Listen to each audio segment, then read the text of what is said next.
Hey, girlfriend, you know who you are. You have big, big dreams. You want to write a book, stand on a TED Talk stage, be a life coach offering wisdom from your RV in Montana, a cafe in Barcelona, or a beach chair in Tulum. Your other girlfriends and your family, they don't always get your biz savvy. Why do you want to leave your JOB? Because you're a C.A.T.S, aka coach, author, thought leader, and speaker. Meet other change makers like yourself and find out how they make it happen. This is the Big Meow podcast.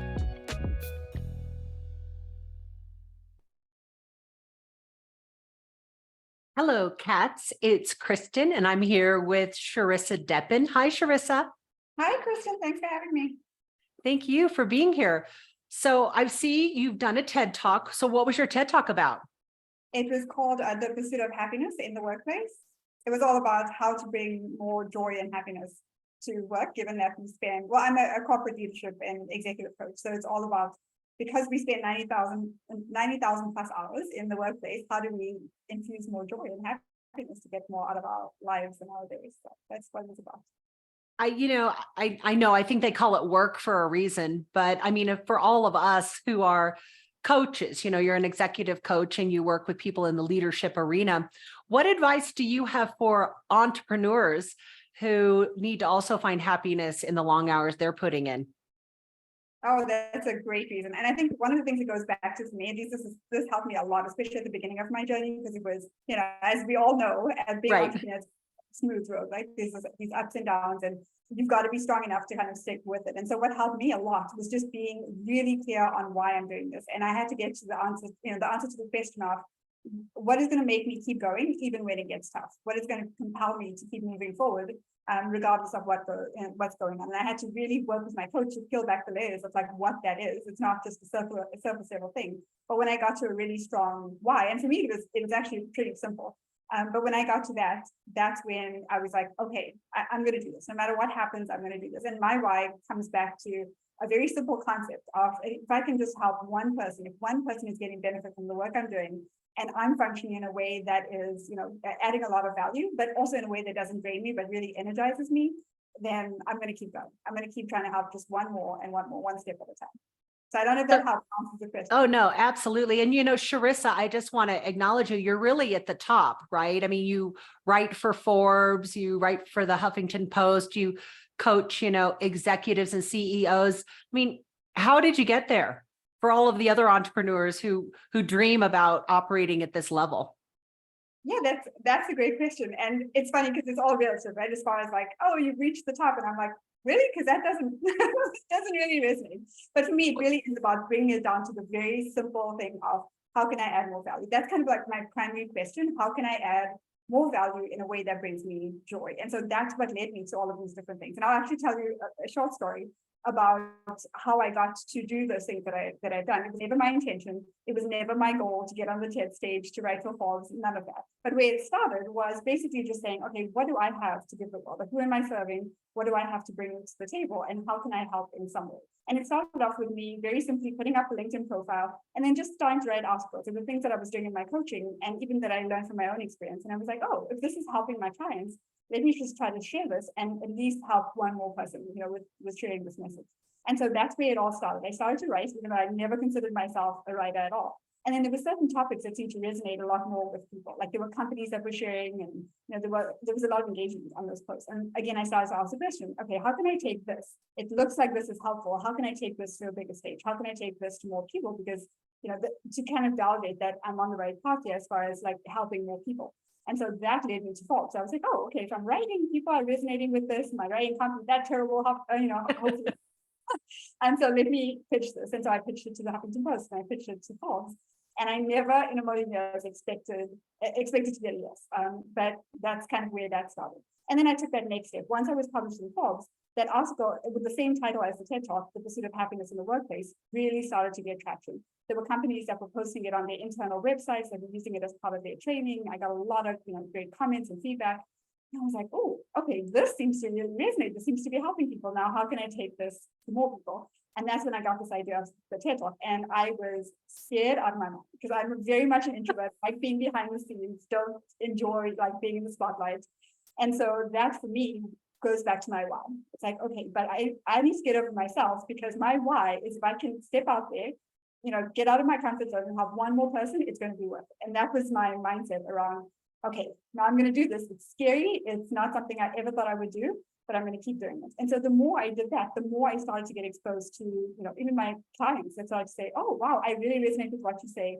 I resonate with your background. The more I start to put things out there and just kind of be as authentic as I could possibly be. I'm definitely not the greatest writer, not the world's best speaker, or anything like that. But at the same time, I recognize that if there's an opportunity there, and if there's something, and also it's very much a faith journey for me.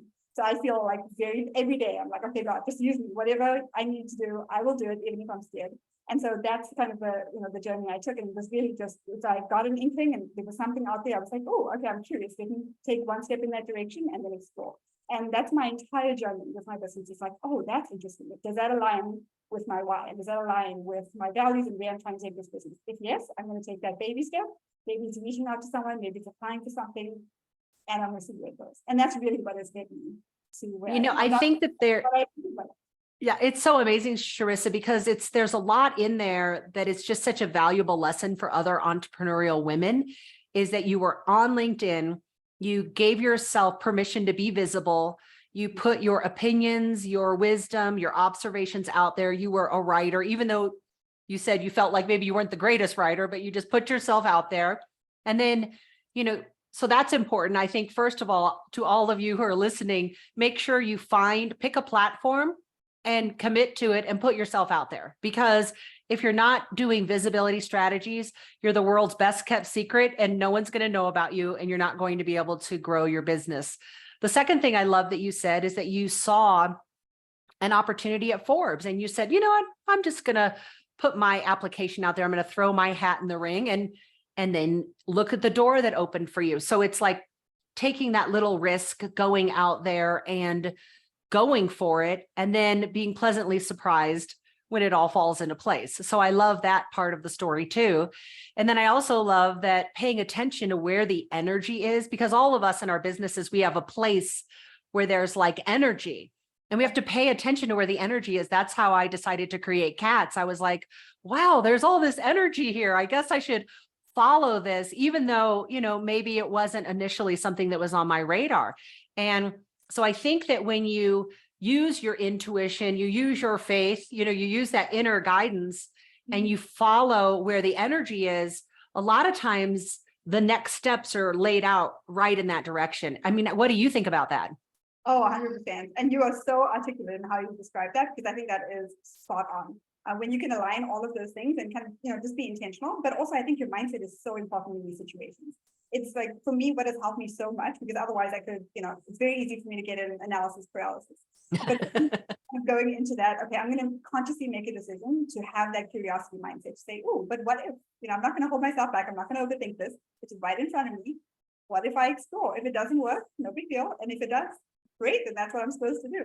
So it's just kind of having that, like, not holding on too tight to a particular outcome, but being curious and just saying, well, what if, what if it does? And so taking one step at a time, knowing that you don't have to, throw everything out the window and commit to that one thing and, sacrifice so much. But it's also about knowing how to take those, those opportunities and knowing how to balance that out with risk as well. Because there's always that opportunity cost. That's another thing that I'm very focused on, especially with my clients, is we only have so much time and our time is so valuable. And so we can align our decisions with whatever is important to us, whatever our values are, whether it's faith, whether it's family, whether it's, whatever it is, that's really important to us. And what is it that what's the core of our business? Why did we start that business in the first place?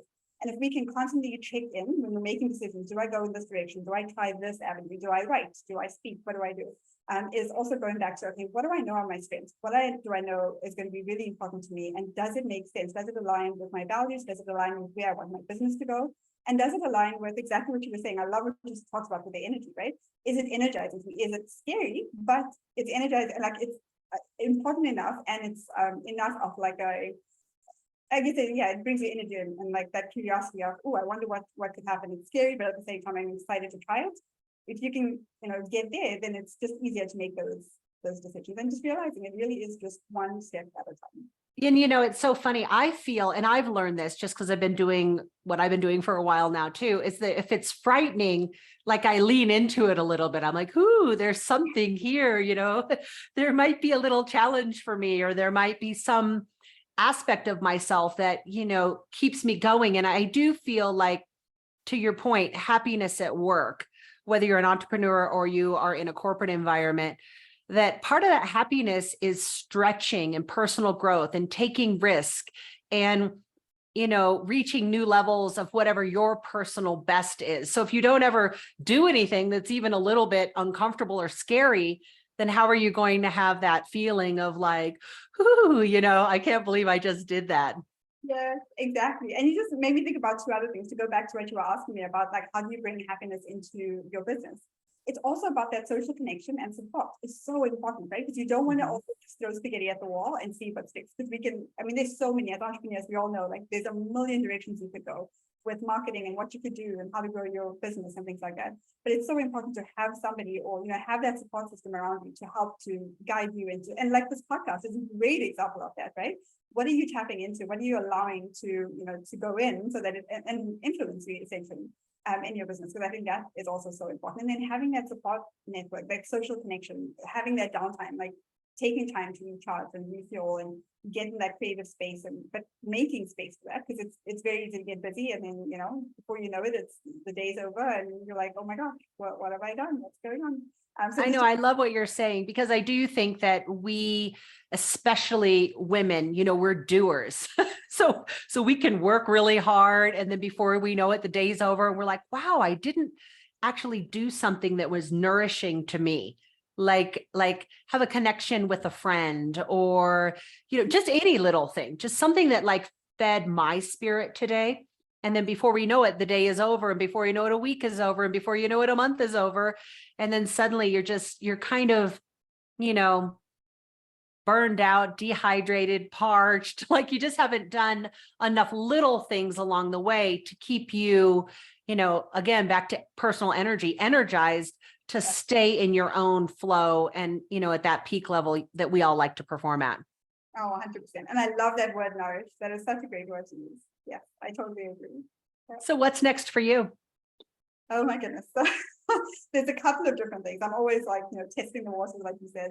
I love the way you put that. It's like, oh, is it exciting enough? It's kind of scary. But so what's next for me is I'm exactly in that space. I'm like, oh, should I explore this? Or, I'm not sure. So I love teaching, and, I've got so much experience and all of those things for doing this for so many years. And I'm like, okay, what's next? Like, how can I continue to add value?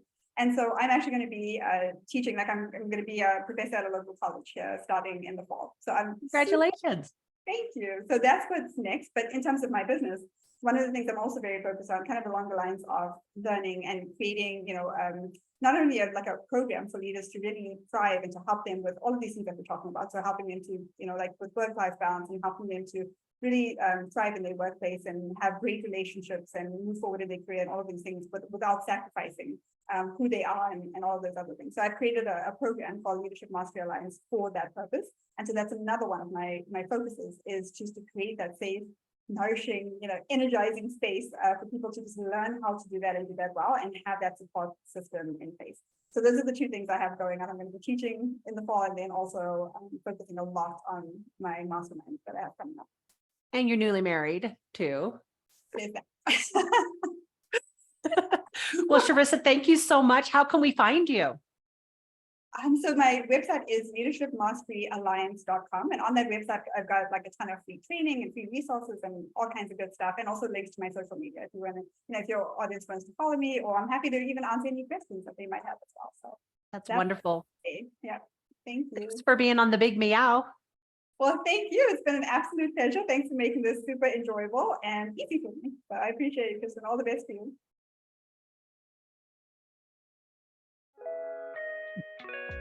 Thanks for listening to the Big Meow podcast, sponsored by C.A.T.S Network.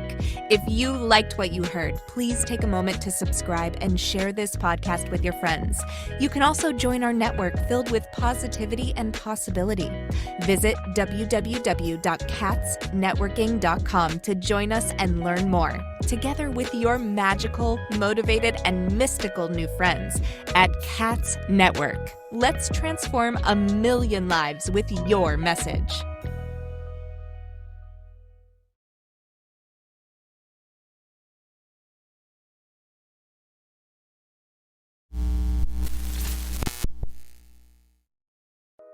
Are you feeling isolated sitting at home in your PJs?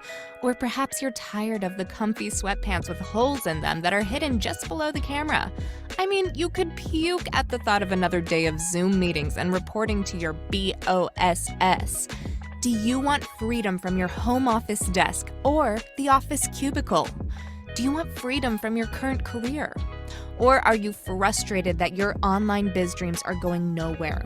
It's all too overwhelming. Where do you start? All the tech, the choices, and your message.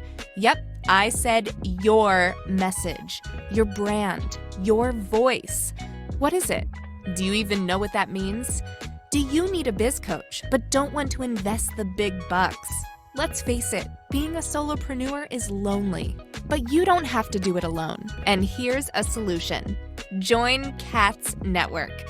C.A.T.S Network is a woman-only membership community exclusively available to you, the life coach or executive coach, the author, the thought leader, or the public speaker. If you identify with this list or want to work on adding some of these to your skill set, C.A.T.S is the place for you.